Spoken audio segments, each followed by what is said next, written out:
Hello and welcome to this video, and I have with me Mr. Dominic Miller. You know who he is. He's been on the channel before. How are you, Dominic? Hello, how you doing? I'm great, Andy. Yeah, really good. I'm actually in Taipei. It's 11 o'clock at night here, and I'm on tour with Sting, so I'm in the Far East here. Far It's East. Have great. you done a gig today, or have you just arrived? No, we just arrived today. Um, where were we? We were in Singapore, and then we came from Bangkok, and we have a show tomorrow. Well, you were very generous to not only invite me to one of the Sting gigs, but also, we went backstage and met Sting, and we actually sat on the stage with you watching, and it was one of the great moments for me. Incredible with my mate Rob. One of the great moments for him as well. Um, Seeing that show up close and seeing the sort of Sting still does big gigs. He still has tens of thousands of people turning up. It's a full show, full light show. You're on tour, go around the whole world. You're still touring now. And yet what I saw was a power trio. And when Sting came out and started to chat to you and saying, "Oh, shall we do that one a little bit faster? And you want to jam on the beginning of this?" And I was like, "Well, this is a dying art form," and that's one of the things I want to talk to you about. Yeah. Can you tell us a little bit about this tour and what it is? Well, yeah. I mean, it's I remember about a couple of years ago, I was on tour with Sting on whatever the lineup that we had the last time. Really great lineup, but it was quite a big lineup, and we'd been together for a few years. And he said, "Tom, I want to have a word with you." And I went, "Yeah, well, sure." So we were in actually in playing Hollywood Bowl of all Mm. places, and he after the sound check, he said, "Come to my dressing room." He said, "I want to do a trio," and I naturally thought, well, that means that we're done. I think it's a great idea, but Mm. we're done. Okay, have at it, mate. And I've had a great run. And this is a great idea. You should go for it. And then I never in a million years imagined that he wanted to involve me in it. And then he said, "Would you do it?" And I went, "Hell yeah!" And then he said, "Who do you think we should get on drums?" And I thought, wow. I mean, I was just in shock. I, obviously, people will make comparisons to another trio that he had, which was rather Cream. successful. Yeah, exactly. And but Sting just said that he wanted to do a trio, but only just break it down to what the raw essence of what music is. And you got to take. I mean, he takes and I take inspiration from what a jazz trio does, like a piano trio. Mm. Piano, drums, and bass. It's like you have one polyphonic instrument, you have one rhythmical instrument, and you have the low end. And if you got vocals, well, then you got four elements. And that's really what we're doing is we're using that philosophy the same way that Cream did, same way that Hendrix did, and the same way that the Police did. So it's a brilliant idea, and I was all in for it, and I was very excited about it, and it shows how much courage the guy's got because obviously we'd be up for a lot of stick for doing something like this, and he would be like, "Oh yeah, it's not going to be like the Police," and I'm sure there are people out there who probably see our clips live and go there, make comments about how it's not as good. And I'm okay with that because I agree. We don't sound as good as the Police. We're never going to sound as good as the Police. It's impossible. The Police are the Police. I love Andy Summers and Stewart, and the Sting's sort of energy in that band was Mm. amazing. But this is not that, and we could never sound like the Police. However, they could never sound like us. We have something unique, and what we have is we have a huge repertoire, which is actually bigger than the Police repertoire. Yeah. If you actually count the amount of songs that Sting has in his catalog versus the amount of Police songs, so that's what I was excited about. Andy is just like Mm. getting deep inside the Sting catalog, which is quite densely produced with keyboards and saxophones and a lot of backing vocals. And I thought, this is the challenge. How am I going to get that sort of trio aesthetic working with a guitar, a polyphonic instrument, and imply all those harmonies and that feeling. And that was the challenge for me. Of course, during the Police songs, I have a rule with Police songs. I don't like to mess with them too much. I want to stick to what Andy does, because what Andy did in the Police, I think, is perfect. And I can't do something better than that. And I don't even want to try. And I mean, sure, there are moments that I might improvise around a certain section, but the riff is the riff. And I'm not going to try and come up with a better riff on Every Breath You Take or Roxanne or Walking on the Moon. I can't come up with a better chord than the chord, you know. So, however, just I'm going off on a tangent here, but that song, we do it in A, we've dropped it to a whole fourth below. So you can't exactly do the same chord with the same voices all the way down there or all the way up. So you have to kind of recalibrate it, because when you change key to a song, it's not just a question of playing exactly the same notes in a different key. You need to sort of add one note higher, and you know, you just need to recalibrate it. But that's neither here nor there. So to answer your question, it's really a hugely exciting project that I'm on with Sting, and I have to go all out and say it feels like a career peak as a musician, to be able to do something like this with such a great singer and such a great catalog of songs. And it's so challenging. And what I love about it is that we are improvising a lot, because on the Sting catalog, I played on most of that stuff.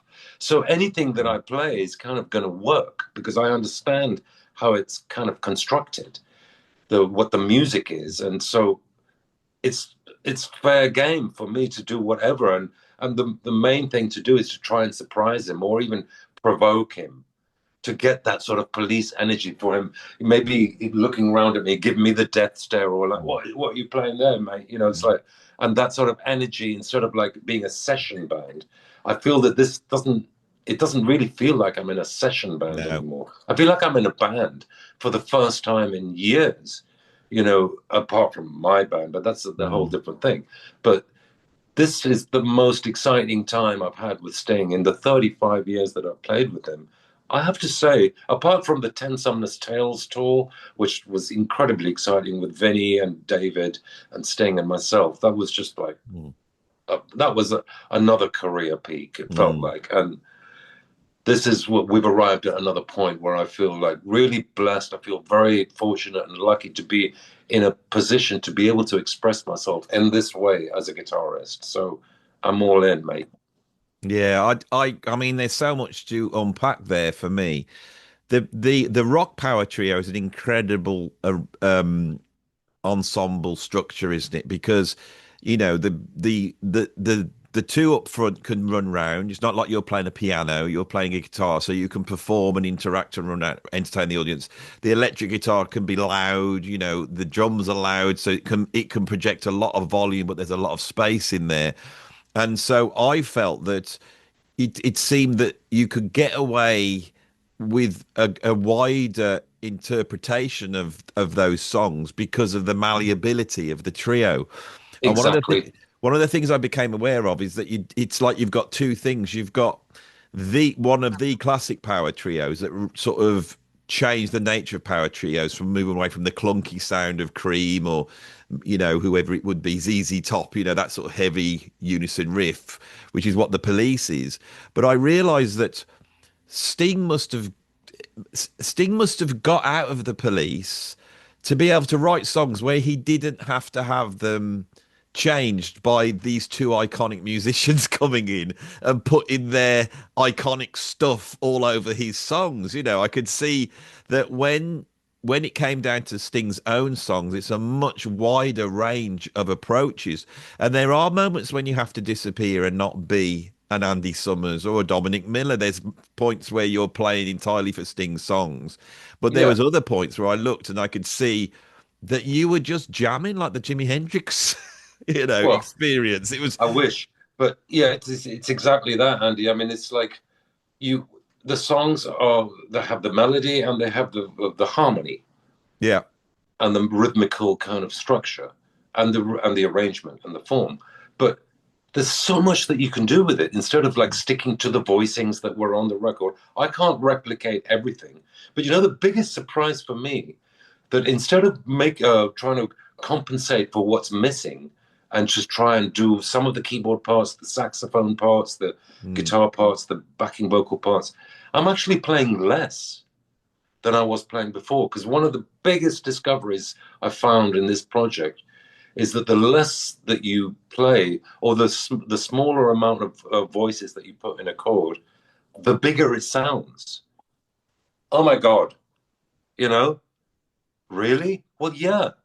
So I'm not playing root notes a lot of the time. I'm just Mm. playing two-note chords, kind of the way that Larry Carlton might approach it, like Mm. Steely Dan.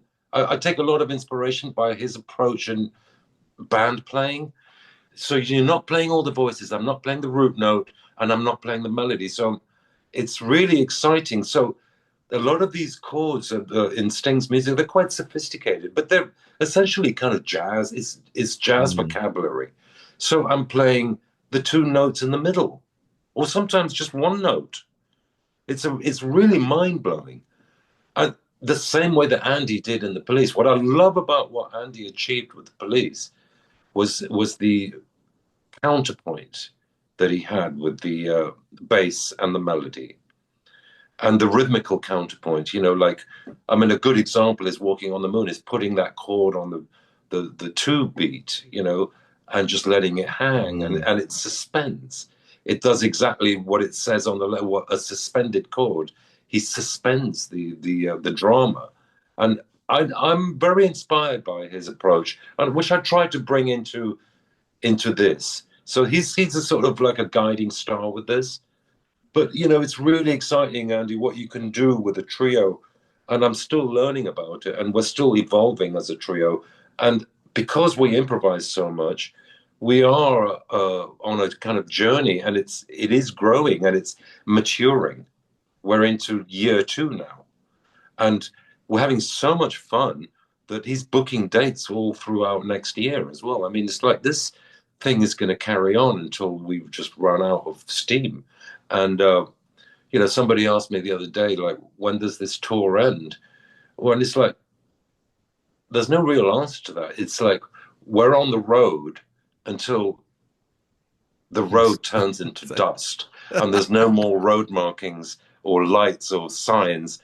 And that's probably the time that we should just stop. But we're going to stay doing this until it's not interesting anymore. As long as it's exciting and we're on the creative ascendant, you know what I mean? Yeah. Which we are, as a jazz trio would be. So I really do take inspiration from a lot of great jazz trios.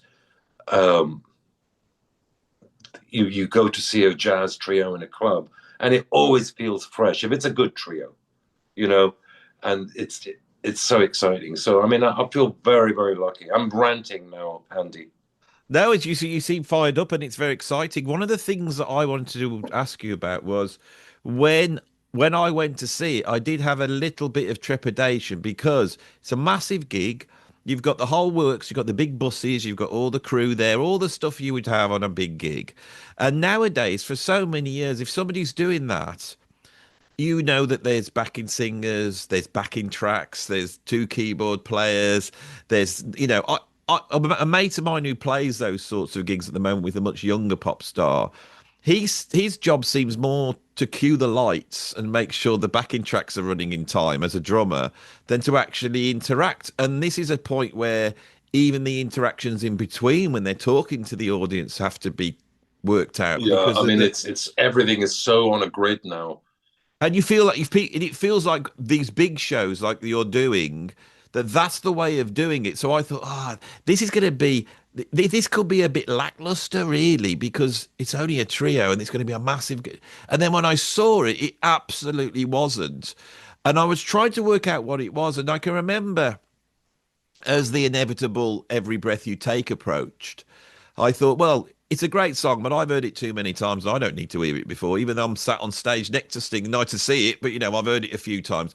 But you and Sting and Chris had a bit of a chat beforehand, and you'd sort of, yeah, should we do it like this? And and you only you hit it a little bit faster, and I think you jammed in the start and got the group, and it was really great because the trio was able to move at that point and bring some life into a song which Sting must have sung probably 10,000 times, and so it had the opposite effect. So why isn't anyone else doing this?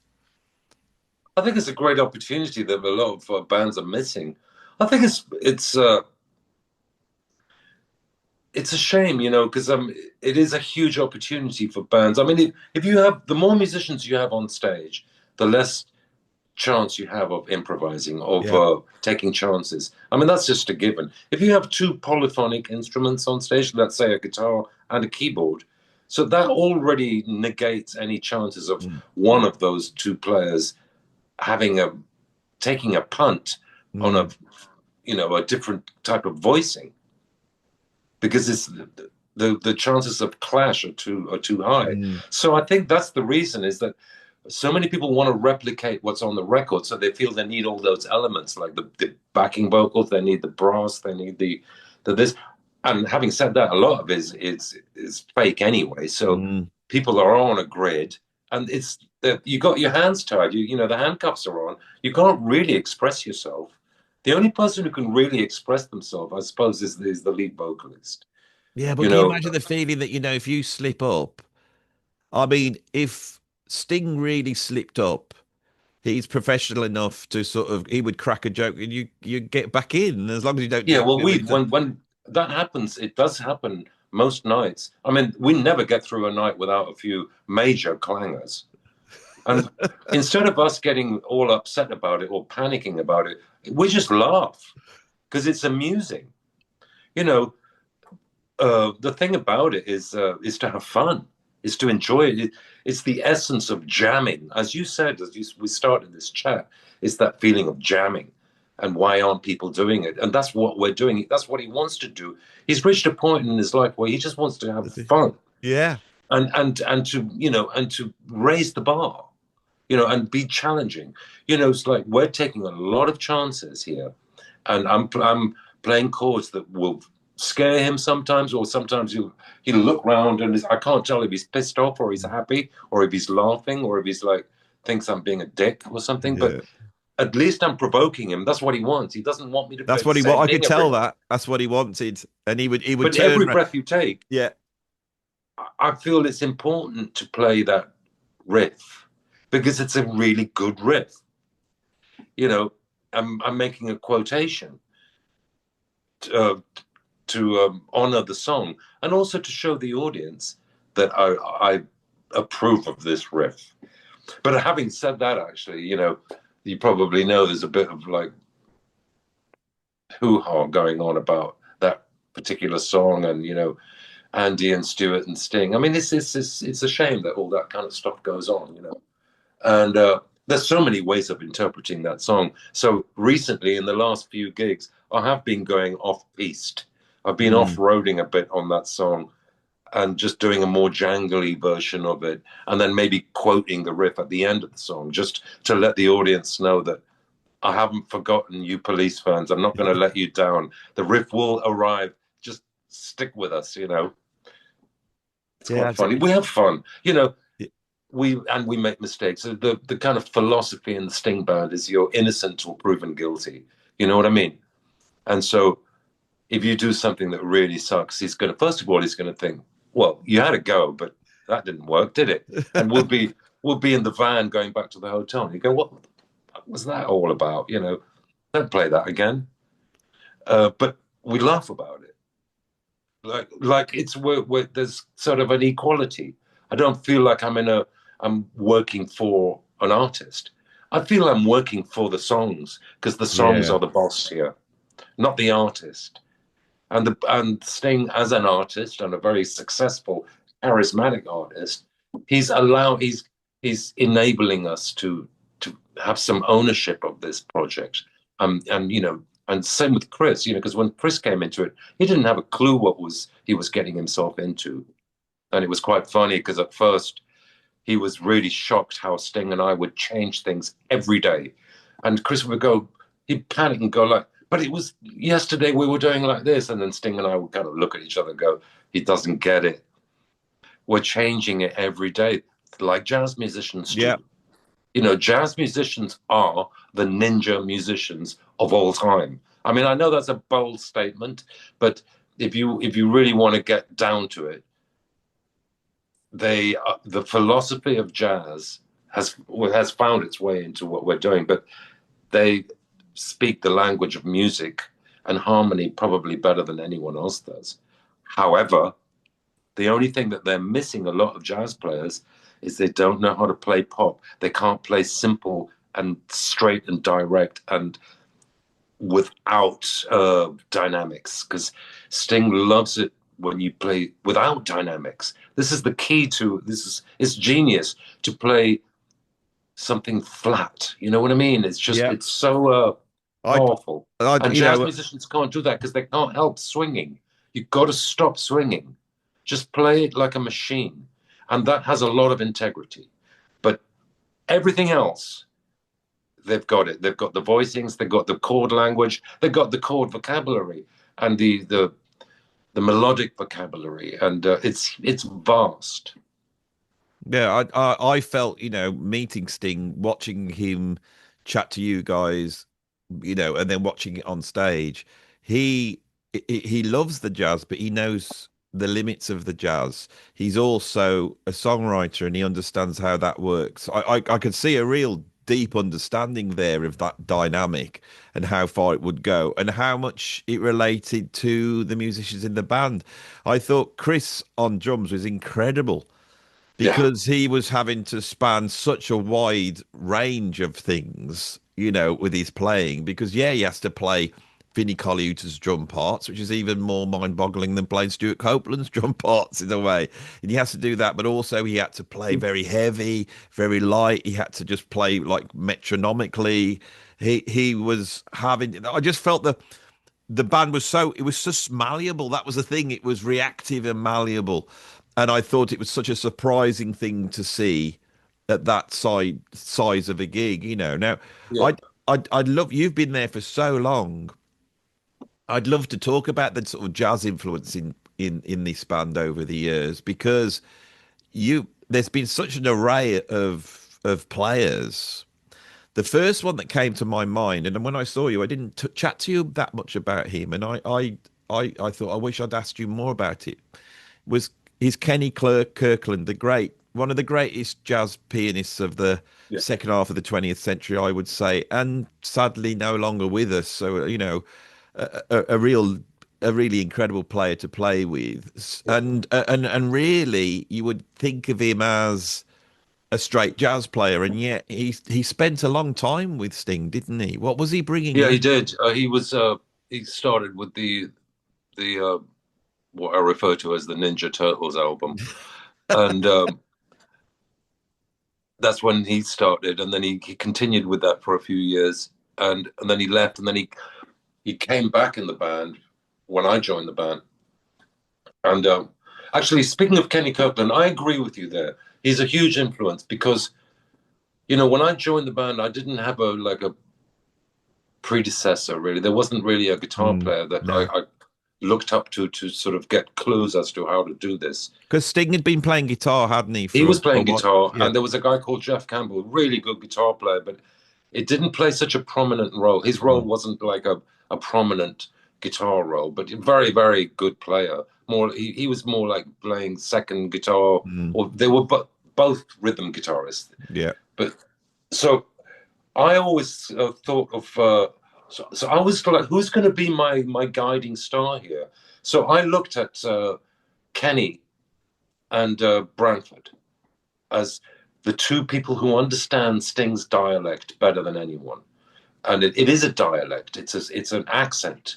It's a harmonic accent that they have, that they had, that I looked to. The way that Kenny would voice the chords, his style of voicing against those type of melodies. So it's not using conventional jazz chords. It's more like it's really all about the notes that you're taking out. I mean, I can go on about this forever. I'm repeating myself, but it's like very, very they're not very fat chords. They So he would sound reduce fine. as well. So are you saying he'd be taking out like the root and the fifth, and you get like the third and the Yeah, seventh, just perhaps taking that? out just, but less notes than you imagine. You know, this is the thing is, and hence that's why they sound bigger.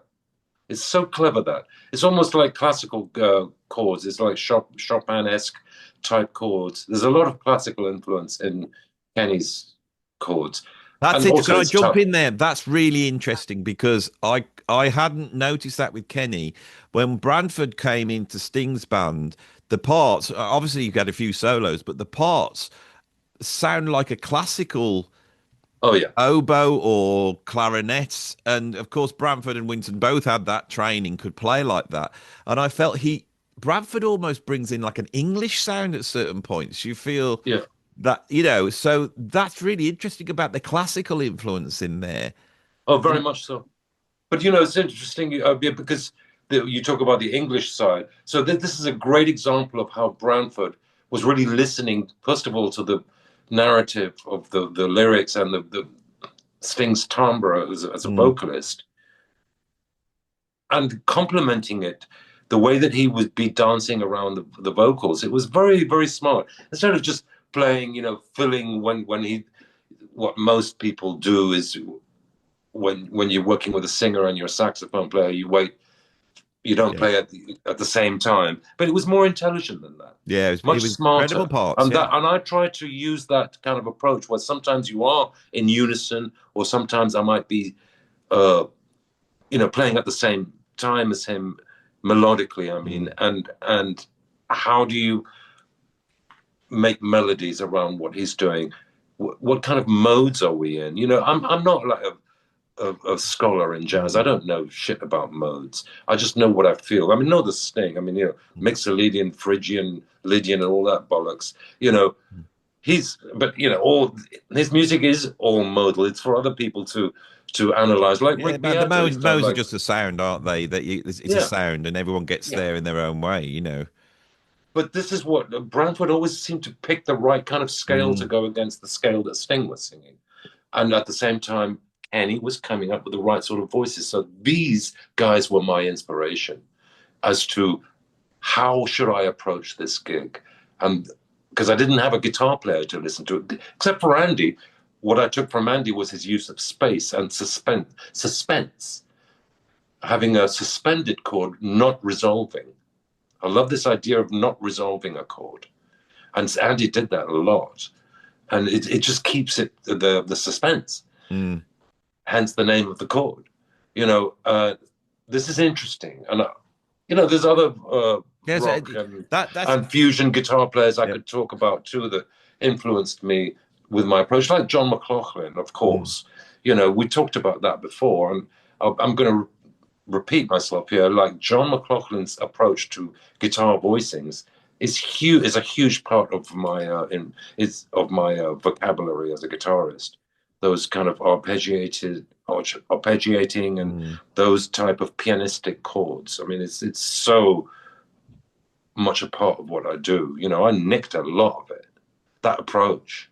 You It's like know. that now you're describing it. I see that when if you listen to the original recording of Englishman in New York, the Englishman is Branford. The sound of that saxophone in Oh the yeah, song, if that's the Englishman, he represents the Englishman in New York with his totally. sounds. It's not like Baker Street. He's not just waiting to play the hook and then sit back and wait for it to come in again. Pretty It's not some fascinating. cool solo or something like from New York. It's like Yeah. it's the Englishman, as you say. It's Yeah, he's it's the quite English, Englishman. Yeah. It's fascinating. and it's Um, humor, and it's got humor in it, and that's the thing about Sting's music. People don't understand. A lot of it is tongue in cheek. It's not autobiographical. He creates characters, and then the music is in service of these scenarios, these scenes in a play. So it's not about me and my girlfriend or my experience with this or my who cares about what your life is? No, he gets that. He distances himself from his personal experiences, and all these songs, the majority of them are not about him or his experience. They're really not. It's just like because he reads a lot, he's interested in theatre.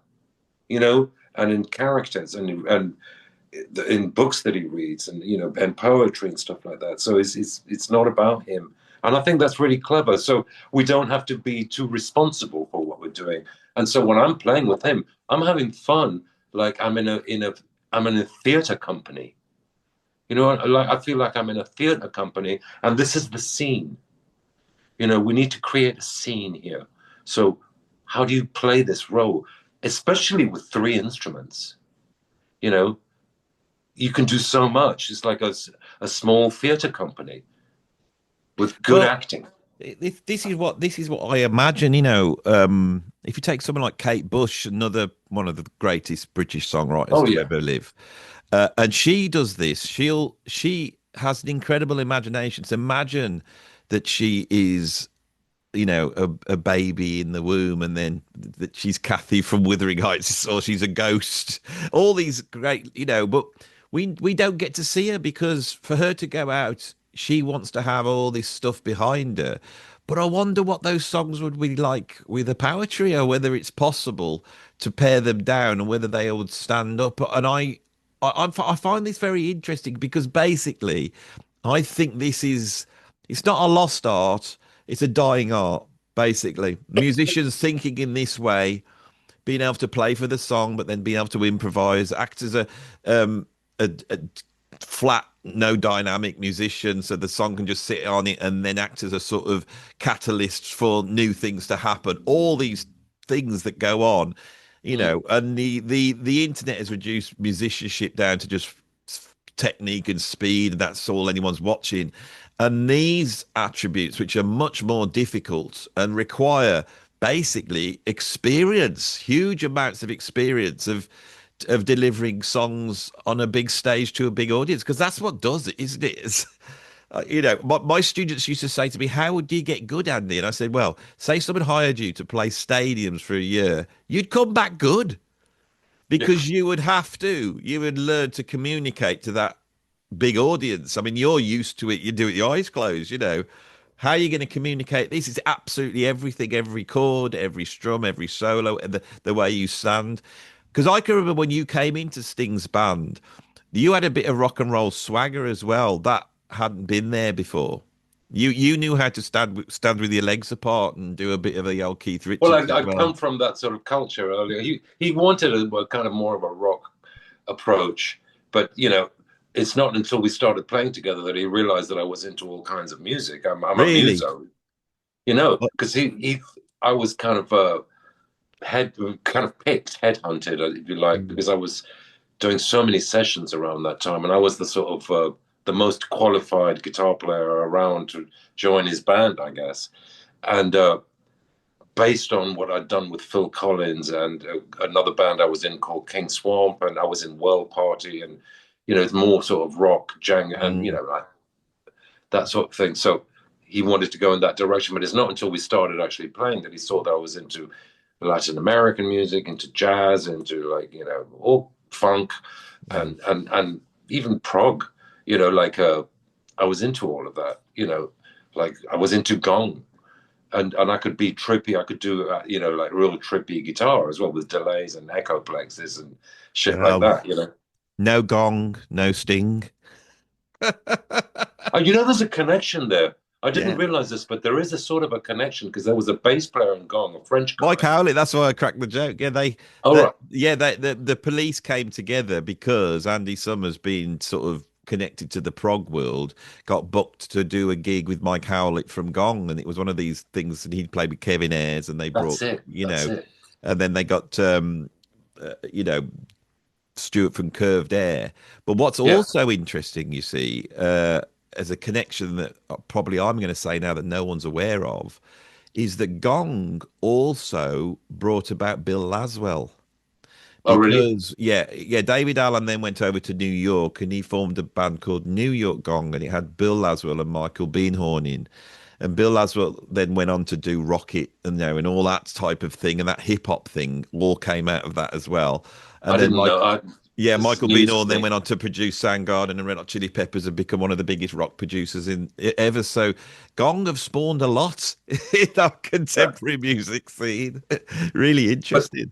I love Steve Village's guitar playing. You know, it was so inspiring when I heard that. You know, I he's one love of his my, playing. I yeah. just I yeah, don't know what he's doing now, but I saw him a few times with that band, and I just thought, how can somebody make a guitar sound like that? It's incredible, but huge influence. yeah, lovely, a lovely slinky sound. Tell us a little bit about your Phil Collins sessions, because I believe you played on quite. There's, Yeah, I mean, you well, I came up with played on. signature parts there as well, which is signature parts is an interesting concept, isn't it? It's do you think that greased the way for you to get the Sting gig? The fact that you were Yeah, able I to, mean, definitely, without a doubt, uh, doing that session with Phil Collins and particularly Another Day in Paradise, that really kind of gave me the key to the yeah, kingdom in a way. And then suddenly I was the new guy, but I'd already been playing for like 15 years before then, so I wasn't like you know, yeah, I'd been around, but not at that level. And so that was a game changer, you know. So I remember going to that studio. Um, of course, I was a Brand X fan.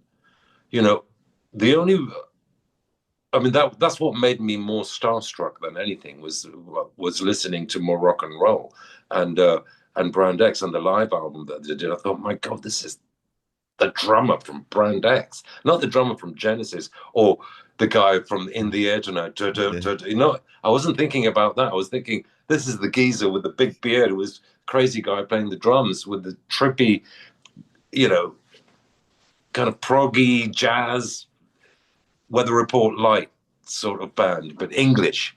And so I went there to the studio. I mean, it was amazing. I don't know what to say. I just got there, and all I heard was just a few. He was at the. I don't know what stage he was at in the album, but what they played to me over the speakers with Hugh Padgham was mm. nothing. Just keyboards and an 808 drum machine. And so I had complete carte blanche to do whatever I thought was the right thing to do. And my instincts were finely tuned that those few days that I was there, because I went there two times. But do you know when And you put it down? Do you know you've delivered something that no, I everybody didn't, can not sing? necessarily, but I didn't know that I was putting down something that would be, you know, successful or anything, but I knew that it worked. And because that was around the time that I realized that to be a session player is not about trying to impress anyone. It was just like a light bulb moment. I remember thinking, just do what's right for the song, not for the artist, not for any. And I've maintained this attitude even today. It's what I still believe is the song is the king here, is the boss more than the artist. If you understand that, and some artists do understand, even artists like Sting, he understands that too. He puts himself behind the song. And so I just had a good day at the office, Andy. What can I say? You know, Mm, Another Day in Paradise, it just seemed like an incredibly logical thing to do was to mm. play a simple arpeggio part and then on a nylon string guitar, which I hadn't really done before. I just thought that this needs to be nylon string guitar. And then I asked him if he wouldn't mind to put some spacey electric stuff on top. And, you know, when I got to the studio, I didn't have any gear with me. I remember that too. I had because I arrived from Europe somewhere, no gear, so I used Mike Rutherford's gear, and I played it on a Steinbeck guitar, which is a very strange guitar. No Head. machine heads, nowhere Yeah. to put your cigarette, and and so I used that and some Mesa Boogie amps, and you know, like I thought, okay, I've got the gear set up, and so then I did some spacey sort of electric, and he really liked it. That's when we connected, and he gave me a hug, and you know, like we were Yeah. really getting on well. And then I stayed. He wanted me to stay, so I did 6 songs on the album. You know, Wow. And this is and like, I mean, Phil Collins at that point, No Jacket Required, had sold 30 million copies. It's like he's the biggest thing in the world. They're in the studio, yeah, and yet it still comes down to the vibe and what, jam some ideas down. I find it absolutely incredible. It's amazing, and he was such a nice geezer, and he really made me feel welcome. It was just me, him, and Hugh Padgham. No one He else was there. he as a drummer, he's absolutely astonishing. Yeah, Because it's like I could play a Bill Bruford part, right? I can play I could play a Carl Palmer part. But if you just listen to the drumming he's doing on Do They Know It's Christmas, just listen to the drumming on it and you think, what the hell's he doing? It's so hard to do what he does on that. I mean, and I that never noticed it. it's because he's going, dun, dun, dun, dun, dun. His right hand's like a burn dun, dun, dun, dun, dun, all the way through. And it's that sort of jaunty shuffle, which is Oh, hard really? anyway. But he's not anyone else would be going dun, dun, dun, Yeah, dun, dun, but he's like dun, dun, dun, dun, dun, dun, dun, dun. And he's a then great drummer. that fill he does. I mean, I'm talking about one of the most basic things he's ever done. One of the most famous things. But on Do They Know It's Christmas, he goes. There's a bit where he goes puka chair, and he does one extra, so it doesn't fit in the structure. Absolute genius. And then the same guy. Chris really likes Phil Collins. He told me Phil's one of his favorite drummers. He's one of my favorite. I think he's astonishing. And the other day I went through all the solo albums that he'd done. Because they are very middle of the road. I mean, I don't think Face Value is, but his drumming's astonishing. He's I've always thought this with Phil Collins. His drumming's astonishing. He can do absolutely anything. He's a monster. All he Yeah, was, poor and a great bloke. sound, lovely Yeah, sound. a great feel, great sound, but also And I remember completely. hanging out with his tech, Pud. He's got a Welsh guy called Pud. That's his tech, who's been his tech forever. And these guys were important. And Howie, all his crew, they were there in the studio, just hanging out and helping me and stuff. But this is important. I forgot to mention that because they're the ones who really made me feel like that this was going well. Because they were going, hey, mate, it sounds good, mate. Keep going like that. When I'd have a coffee break and Phil and Hugh would be in the control room because I didn't know how it was going. And they're going, mate, it's going well. So that gave me so much confidence, to have Phil's drum tech and his tour manager, who was this strong character from New York. They were going, they gave me the encouragement to get through it, without being too kind of overwhelmed. And it was a bit overwhelming, because I'd never been in the Premiership League before, Very few people have been on, to be in a session at that point with an artist that's that huge, that sold that amount of albums that's on the album, and that album's sold a ton as well. It's a period that I don't think exists anymore. So very few people have experienced it, No. of being in that sort of realm. Absolutely incredible. Going back to some of the players you've played with, there's a couple of others I want to ask you about, which I think the viewers of this channel would be interested in. The other guy that's an absolute beast is David Sancious. Oh, yeah. So what was it like working with him? Because obviously he comes in on 10 Summers Trails, which is Yeah. very I mean, important. David Sancious, he's a incredible musician, and he definitely has that signature sound. Because what he was really into was sound production, like these majestic chords. But we're not talking two-note chords. We're talking fat chords. Like a song like "If I Ever Lose My Faith." Yeah. These big kind of chords, and he was really into the sound of it. And he's got his own signature with voicings, but they're quite dense, his voicings. But he's an incredible musician, and He's I a learned a monster lot from guitar him. player as well, isn't he? Very good guitar player. He had his own group for a while. I saw them on the old Grey Whistle test. Tone, I think it was Yeah, called. Dave Sanchez and Tone. Classic Yeah, jazz rock albums from the 70s. and also he was in the E Street Band.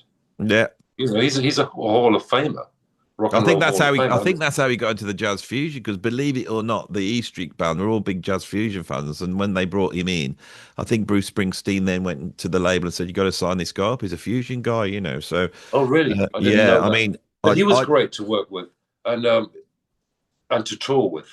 A really great experience. And I knew him from his work with Peter Gabriel.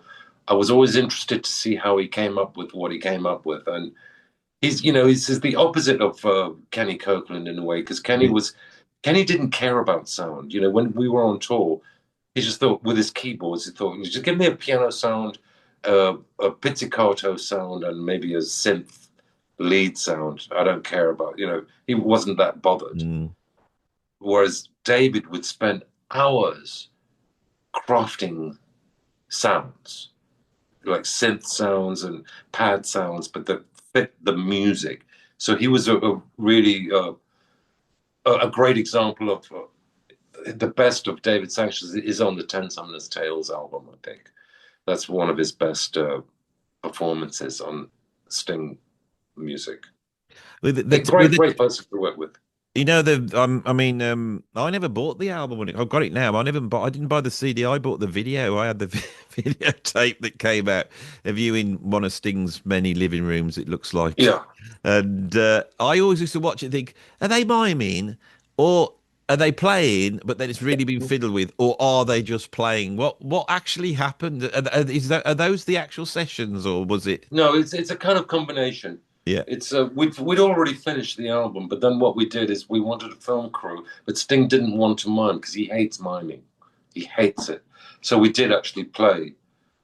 But I think when they did the editing, they used a combination of. Yeah. I don't really know what they did, but we were playing for real. Because I loved it, because like when he did on things like when if I ever lose my faith in you at the end, the band just opens up and there's these little bits where you could just hear this incredible jamming going on. And the other bit I loved is when Sting's double bass falls over and you can actually hear the clunk. I didn't know that. I mean, to be honest with you, I haven't seen it. I don't think I've ever seen that film. Really? No, I don't think I've ever seen. I've seen clips, from Fields of Gold or songs from that album. I've seen clips on YouTube that people have sent me or they've just shown up. Yeah. And I thought, oh wow, well we all look like so young and fresh, and I think, oh my God,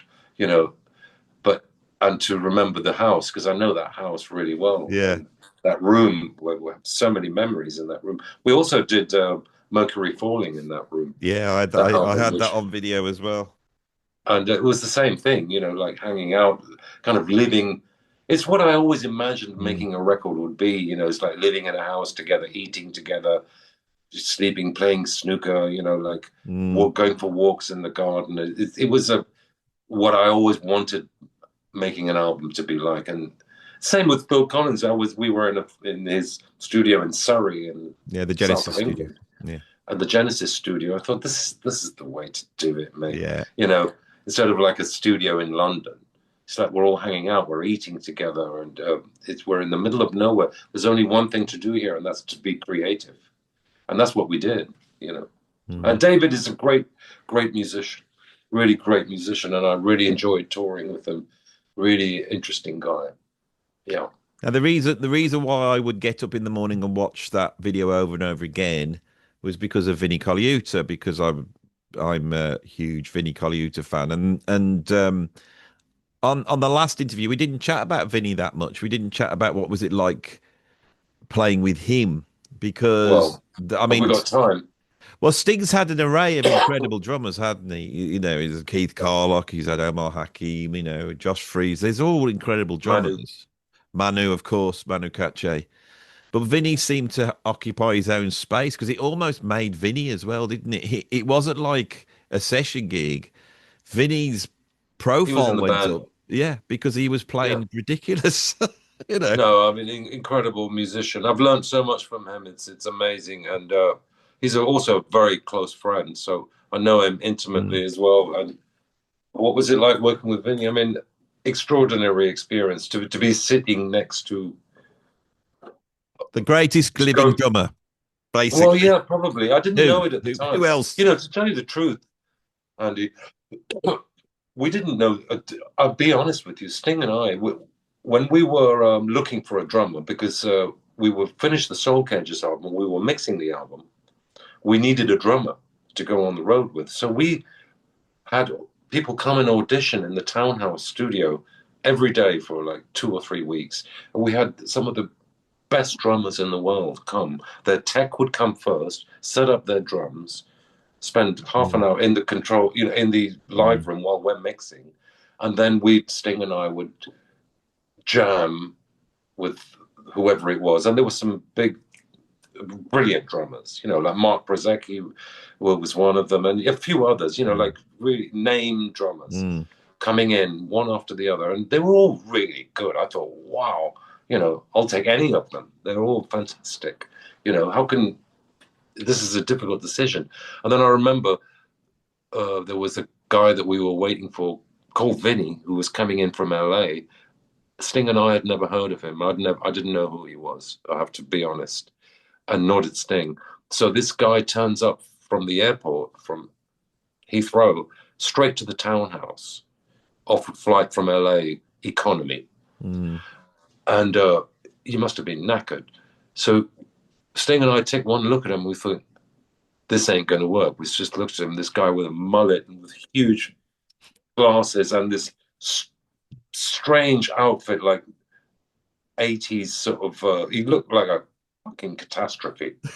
I'm sorry to say that. With a Yamaha shirt and like these pants with all colorful and these kind of trainers. We thought, this. I don't think this is going to work. Like a Frankenstein Miami Vice character. Yeah, thank you. Look, pastel and colors. I thought, what is that? But then, and he didn't have a tech or anything. No. So he just used the drums that were in the studio. He put a kit together out of what was lying around. Set it up. So then we start kind of getting ready to play. And I swear to God, in about 4 seconds, he had the gig. It took 4 seconds for him to have the gig. He just went like that. Done. Sting and I were like, what? Who is this guy? Because he just knew what to play. It wasn't like because it was fast or impressive. It was just correct.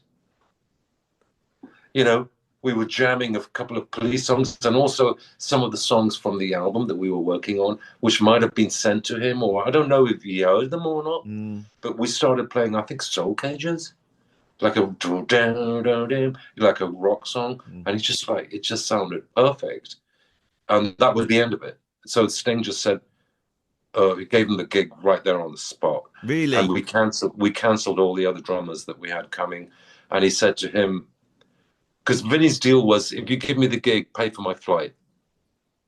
But then we thought, the first thing we have to do is get him some clothes. We need to go shopping. You should have left him.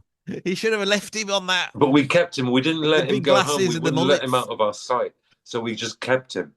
And, we didn't let him go back to LA. So he was with us. And then he stayed with us. And then I think maybe he went home to get his stuff. He didn't have anything. And but he didn't need any clothes from home because we thought we need to fix that. Put the sleeves on his jacket. If Vinny's watching this, Vinny, if you're watching this, hello, mate. I love you, but well, the thing is, I'm a huge fan, and I can tell you, round about, I'd say 88, he looked a little bit like Marjorie Proops. Remember Marjorie Proops? I might put a picture up there, and that's what he looked like. He looked like I'm going to watch what I'm saying because he might watch. You know what my sense of humor is like. I'm going to watch what I'm saying about. Anyway, I was off on. Do you see me? I was off on that Marjorie Proops. Only an Englishman of a certain age gets that. And you're laughing because you get it. Everyone else will go, what's he on about? Anyway, the point is, I remember then suddenly he's dressed in black and he looked nice and smart and cool. And that you made that guy because that he should be grateful that you clothed him. Yeah, but actually he still wears, a lot of swag gear, like drums, pasty, Yamaha then it might have been, or Zildjian. I don't know. I mean, I've got so many stories with him, and we don't have time for that. But I mean, he's stayed with us, and then we played every day. And I have to tell you, Andy, I've never had an experience like that in my life before. To work with, to jam, and to be in a band with someone like that. Suddenly, I'm in a band with the greatest, one of the greatest rock icons in the world was Sting, you know, and also a great bass player too. And I thought, this can't be real.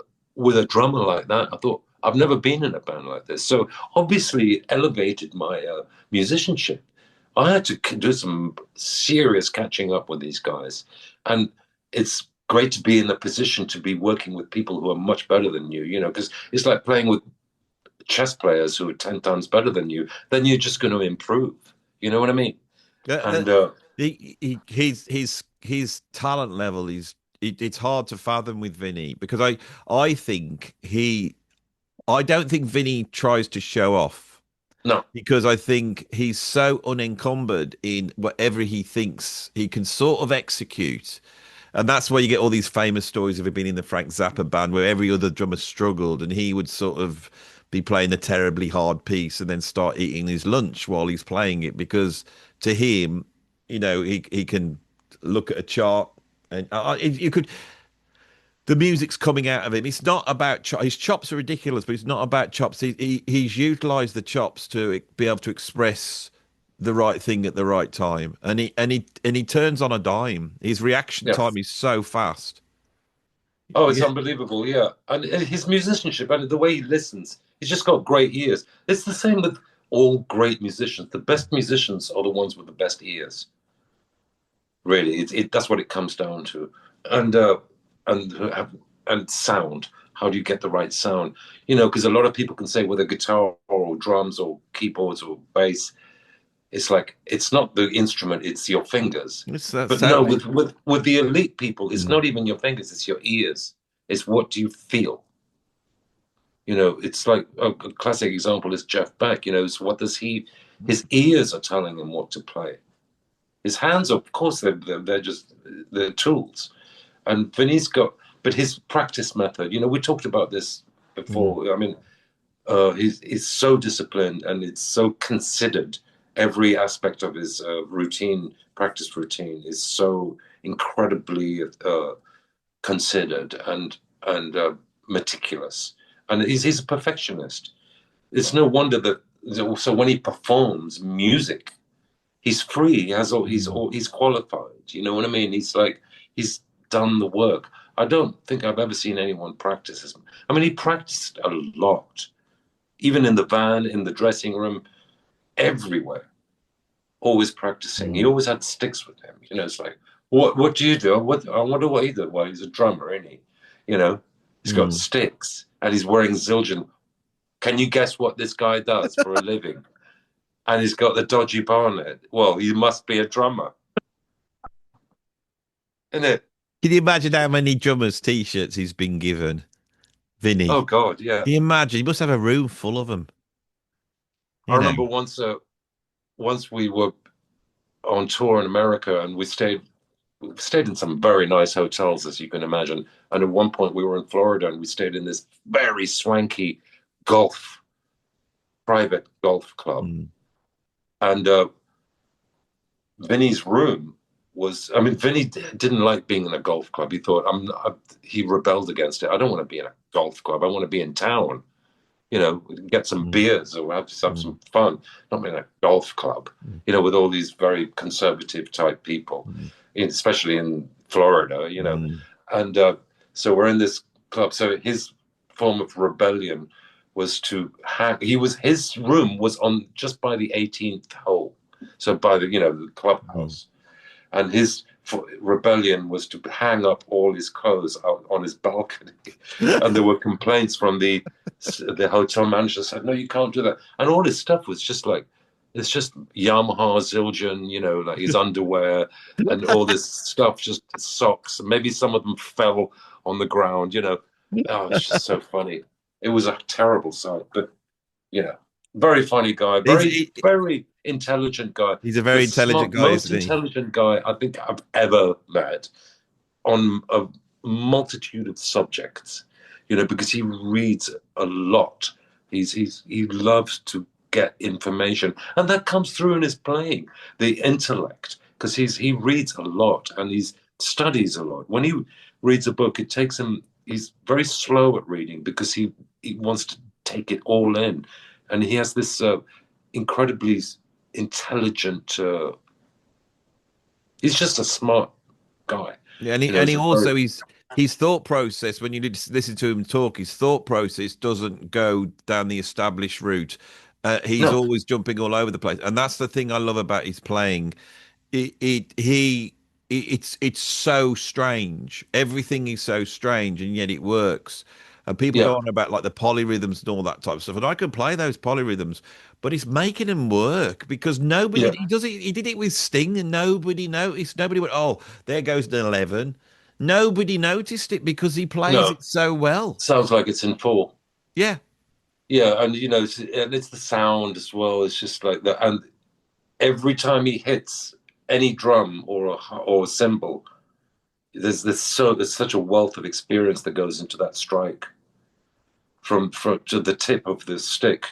Once it strikes, it's like it's loaded with dignity and wisdom, I've spent the you know, whole of my life studying and this. grace, you know, and Yeah. all these things, you know.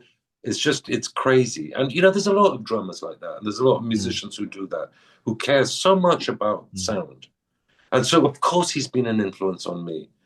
I've thought I Mm. want to do that. I want to do what he Yeah. does. You know, what are you doing? How do you get to be this? So he just always said to me, just think about the sound. So whatever he says, I'm going to do. So I've had some great teachers. And then, you know, you go back to Kenny Kirkland and, you know, Kenny's voicings and Branford and all this. I've been so lucky, Andy, to hang out with these badasses. They're You know what I incredible. mean? Not to mention so the huge artists that I've hung out with that I've learned a lot from too, you know. And now I'm playing with a young drummer like Chris. I'm learning stuff from him. You know what I mean? It's not just because he's less known than those guys or less experienced. I learn from him because he's got an approach that they don't have.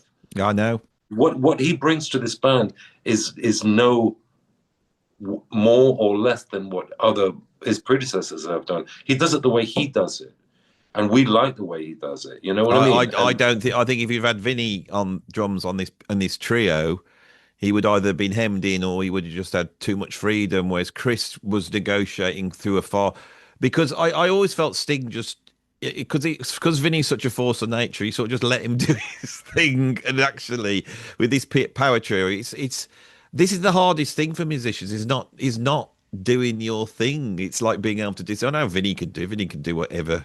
And you know he can do whatever. But Chris is bringing in a sensibility which is a little bit more from sort of modern pop and rock drumming, I yeah, thought. But then still yeah. doing the Vinnyisms when he needs to and doing all that as well. But I think the important thing as an instrumentalist, as a musician, is to not try to be too individual. Mm. Excuse me. I think I talk to students about this sometimes. It's like because one of the questions I get is, how do you get your own identity as a musician? And I think this is a mistake to look for your identity. I think it's better to just play, and the identity will find you by virtue of playing and listening and studying and even mimicking all these different players. Eventually, you know, there'll be a common denominator. You'll have your own DNA as a player, but just keep playing. Don't try to be original. And it's typical with guitar players who try to sort of be original with tapping and all this kind of thing. It's like everybody's doing that now, so it's become boring and it's not interesting. You know what I mean? Or Oh, totally, yeah. and Jeff Beck is a good example. I mean, I use him as an example because I don't think he's used to wake up in the morning and try to sound like Jeff Beck. It just sounds like that because I that's the think way he feels. I think it's to do. I my daughter's a brilliant singer, and I'm doing a lot of recording with her, so she gets used to recording. And she's suddenly hit that massive self-loathing where she'll do a vocal take. They're incredible. But she's Yeah, coming up, and she's. It's not like I don't think I sound very good. She's in bits. She's like totally tortured, not sleeping because she's listening to it and going, I'm terrible. I've let everybody down, and because she's only 16 and she's hit this thing, I think that that self-loathing aspect we have about our own playing is our individuality, and it's learning to accept that. yeah, Learning to accept who you are is learning to accept the bits you don't like in your playing. You go, well, that's me, and I can't do anything about it. And every now and then, as a player, if I can get to that, I suddenly feel quite strong. I thought they're just gonna have to deal with me. This is what I do. This is what Yeah, this is what I totally. do.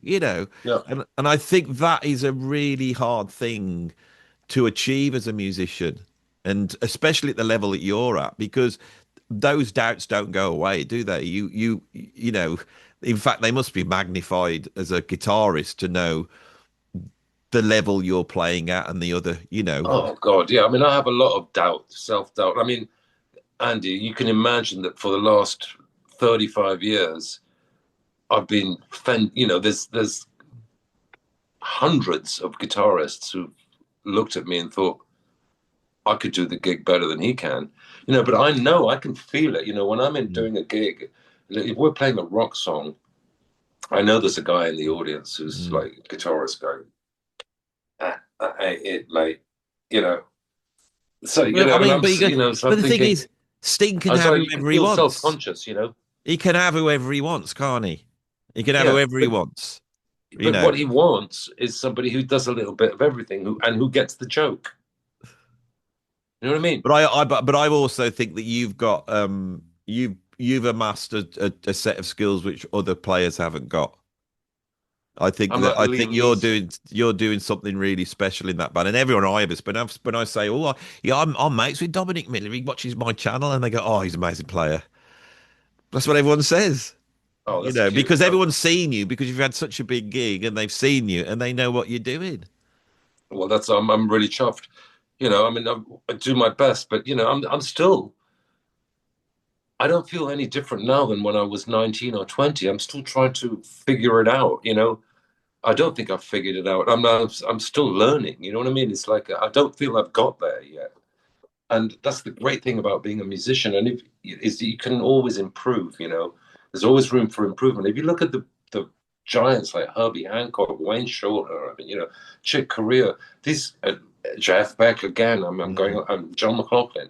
These guys, and jazz musicians being the ninja musicians of all, mm. these guys were on the ascendant with their abilities as musicians till the very end. And Herbie's still growing.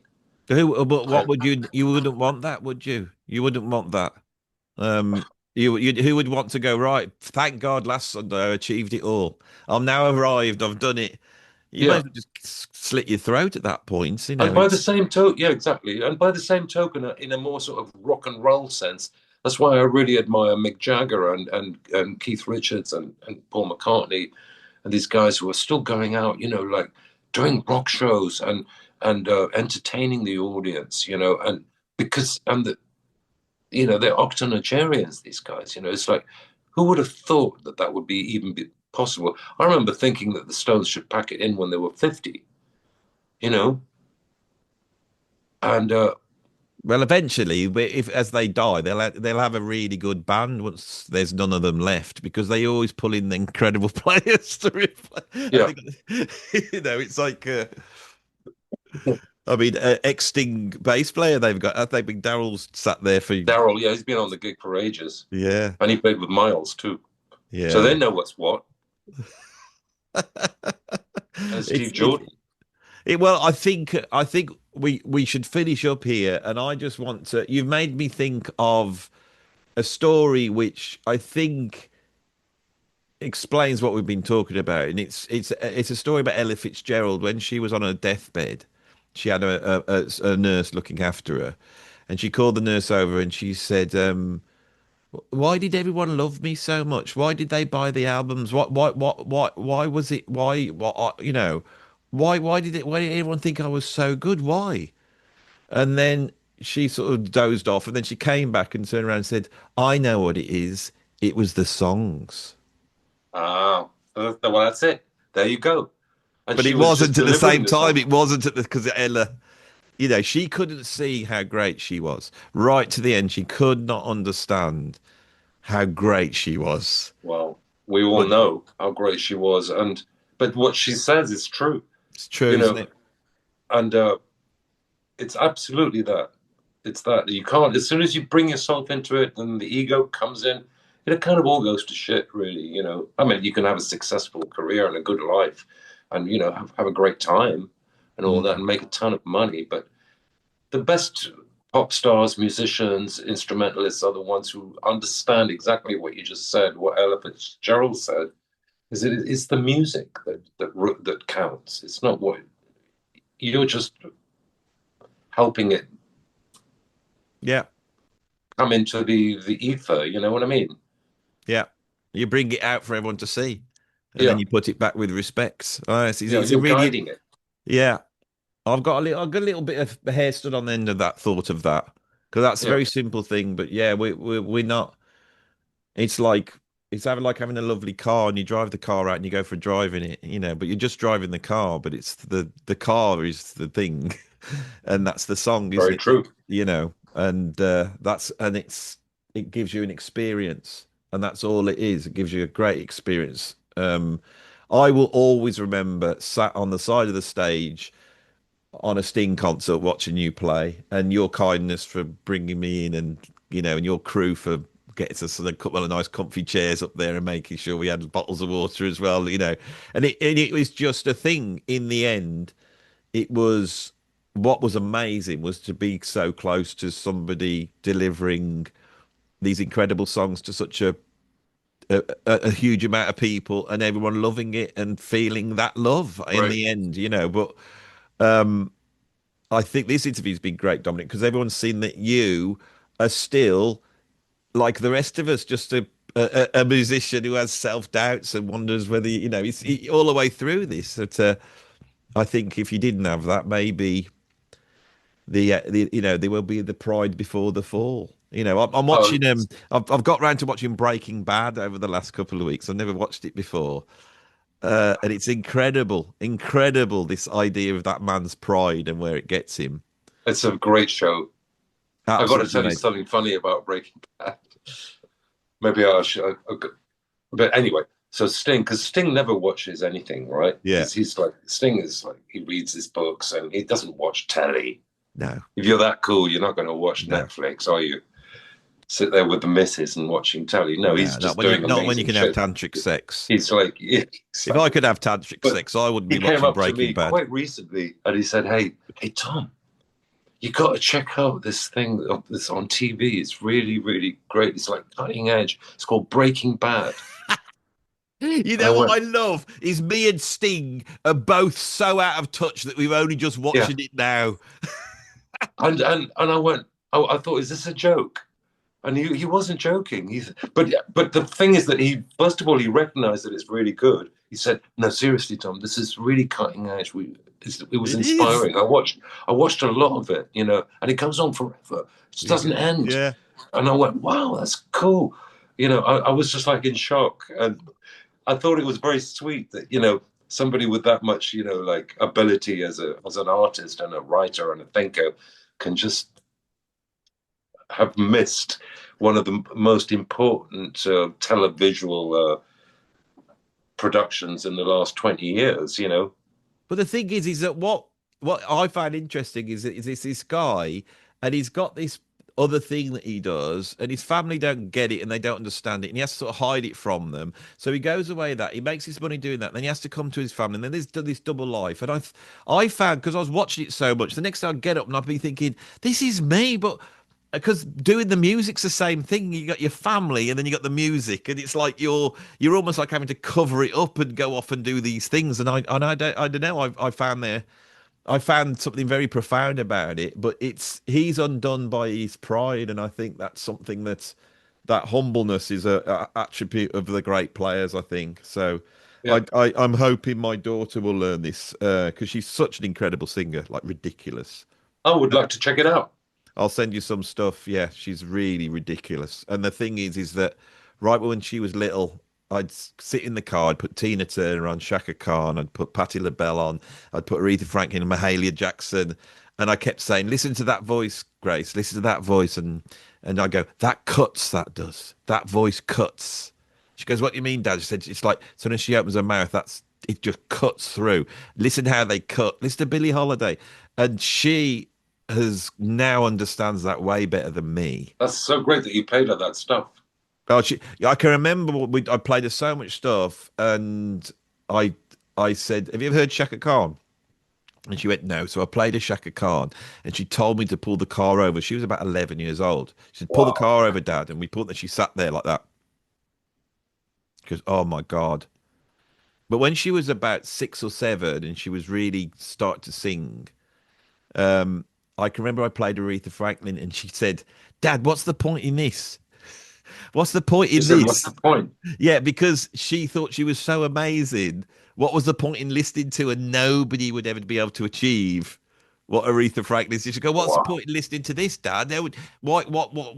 You can't do that. Nobody could do that." She always had. She recognised it from day one. Yeah, She she was tuned into singers. She just you know, that's amazing. and she That's now so great. she's now listed singers that aren't great singers. You know, she'll list a Morrissey or somebody like that aren't not established, not like a Shaka Khan. And she'll go, he's really great because of this. And she recognised the attributes that they've got Mm. in terms of their storytelling. But she keeps saying to me now, she goes, Dad, you got to feel the lyrics. You have to sing those lyrics like you mean them, like you're living. And I'm thinking, my God, it's incredible that that's what makes her so good. I don't know how she's got it, but her granddad was a singer signed to Decca Records. My wife's dad was a singer, you know. Well, it's in the genes, isn't it? Yeah, oh, yeah, it could be. Yeah, it could be. It could be. Yeah. I mean, you've got a lot of kids. Are any of those doing music? Yeah, yeah. I've got a few of them here, and they're all very talented. And I mean, it's a funny old game, you know. Um, my daughter actually was Misty. She was 15 when she signed with Sony Records, but she didn't really the business. She didn't like the business. She had a lot of attention, and so she went in, made an album and everything, and it's Mm. like all this attention. But with attention comes expectation, and the expectation overwhelmed her. You know what I mean? It's hard. It's You've got really to be hard. careful what you wish for. You know what I mean? It's not all about what people don't understand is what is success. I mean, there's so many different ways of measuring success. Is it being signed? Is it having a lot of followers? Yeah, I'm sure that's the sort of the way that that's the currency now is how many followers and how many clicks but sure, but there's a different type of success that we should be striving for, which I think is much more to do with finding your truth and your path, and that can turn into the real thing if you stay true to that. That will turn into success. I have no doubt Mm. about that. That was my experience because I never abandoned my real dream, which was just to be a better musician, and that turned into something that worked. But I wasn't looking for like I got to be successful. I got to do this. I got to. Mm. It wasn't sort of so ambitious as that. Mm. And Yeah, I think that's something. I mean, I think when you're in your 20s, you do need to have that strivey. I want to be the biggest thing yeah, in the world. I had that a bit But too, but but not. but there's a certain point where that doesn't work anymore. My other daughter, she's mad on Paul Weller, and she came into me the other day and she says, "Dad, why don't you do some practice?" I said, "Why?" She says, "So you get good on the drums." And I said, "Why?" Then you might be able to get the gig with Paul Weller. And I was going, "I'm good enough to get the gig with Paul." No, all this going on. And then she goes, "Well, why don't you do it?" I said, I wouldn't do it. I said, "If Paul Weller called me up, I wouldn't do it." And she said, "Why?" I said, "Because I'm totally happy as I am. I'm happy now." You Yeah, know, it's like that's taken a lot of to just enjoy what I do, enjoy the music I play, enjoy the musicians. yeah, I try and send the love out. I think that's the really important. Send the love out of the music. If you can do that as a player, I mean, because the best players are there to help you as well, aren't they? You know, that's the thing. absolutely. They're not trying to take you out. They're trying to help you, aren't they? A band is say 3 or 4 people all trying to support each other. You know. Well, in an ideal world, yeah. Unfortunately, it's very difficult to run a band because I mean, being in a band is hard for a lot of people. That's why most bands don't last more than 8 or 10 years. And the ones that stay together are the ones that stay together because it's financially lucrative. You know what I mean? If you look at Metallica and the Who, and like from what I've heard, a lot of these people can't stand each other. But it's such a big business. I mean, but Yeah, I mean, the Police is a good example. You know, like some people say, a band is like a failed democracy. Mm. You know, Yeah. and I quite like that. I think that's quite funny because it is democratic, but there's always someone who's got the bit more power Mm. than the other, Well, I think and the that thing is, you can, doesn't always work. That yeah, and it's, oh, this is, I love talking to you because we could talk about 8 hours, and there's so much interesting yeah. stuff, and you've got such a wide remit. You could talk about the jazz of the muso stuff, and then band dynamics. You're just gonna have to come back regularly. Okay, mate. Yeah, Is that all right? you're progressively getting more and more out of focus. There is it you or is it your camera? It's because it's rubbish. That's terrible, isn't it? I'm not It's very really prof. good to see You're good. you, You're not even a Andy. YouTuber like me. I'm a professional YouTuber. Look what I'm dealing with. Anyway, mate, it's good to see you, and Lovely to see you. And it's so I thank you again for, inviting us on that. It was an incredible oh, experience. anytime, mate. Yeah, if you Uh, see us playing anywhere, just give me a holler, and I'll invite you. Lovely. That's brilliant. Well, I'm going to switch off and thanks for that. And you will be all seeing Dominic next time I get him in. And if you want to ask Dominic any stuff, stick it in the comments here and I'll write them all down on a bit of paper. Get myself back in focus. We'll get some punters questions going. How about that? Absolutely, mate. Lovely. Bye bye everybody.